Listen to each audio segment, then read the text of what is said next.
Well, that's it. We all got played, ladies and gentlemen. Game of Thrones has finally come to an end and the writers have stabbed us in the back. I guess we should have seen it coming like Daenerys. Am I right? Well, I guess that was more in the heart, but anyway. Our beloved show has finally come to a close, and I just can't quite believe how sloppy the final season was. Sure, some of you can claim that those of us who disliked the final season were picky, but I think the user scores pretty much speak for themselves. I was just sitting there like, no, that can't be the end. This must be some kind of sick joke. There's got to be another scene. You got me, guys, good one. Where's the Night King at? The main kicker for me wasn't the fact that the final season was a total flop. In fact, everything bar the writing was amazing. The budget, the acting, the cinematography, even the lengths the crew went to prevent spoilers. I mean, look, they erected a goddamn shipping container wall. Who else does that? The only winner of this, if you really think about it, is George R.R. Martin. Sure, D&D butchered the end of his show, but now his book sales are going to go through the roof. Everyone is going to want to find out what was really supposed to happen in the end of Game of Thrones. Well played, George. Well played. Looks like now all we can do is pick ourselves up, dust ourselves off, and pick a new show.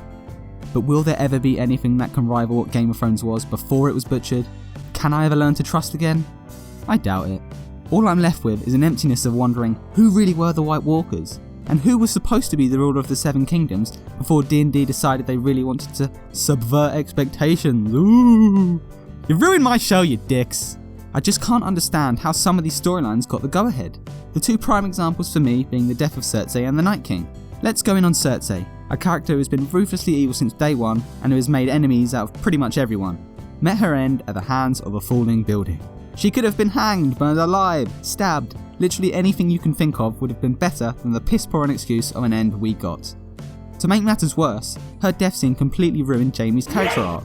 Just as he was finally seeing her for the monster that she is, and siding with the living to fight against the dead, and getting freaky with Brienne, he does a complete 180 and rides back to King's Landing just to die at her side. I can't be the only one who was hoping for Jaime to be the one who killed Cersei. Having been branded as the Kingslayer and his recent redemption, I was visualising some kind of a scenario where at some point in the season he would stab her in the back just like he did the Mad King. That would have been so poetic. But alas, we unfortunately have to make do with the end we got. But if there's one good thing that came out of all this, then it's the sweet, sweet memes. The fanbase have really outdone themselves here. Let's take a quick browse. Here we have an excellent use of the scene where Dany goes a little too power hungry. Top meme. Next up we've got the old classic, showing us how D&D sold out some shitty Star Wars franchise, which they will probably go on to ruin. And finally, I want to leave you with Emilia Clarke's eyebrows, displaying the rise and fall in quality of the show. This is one of my personal favourites. If you're really suffering from post-Game of Thrones depression like I am, then the memes are your salvation. Get out there and get searching. There's no shortage, I can tell you that. Good luck and stay strong, for winter is... oh yeah, it doesn't really work anymore now, does it?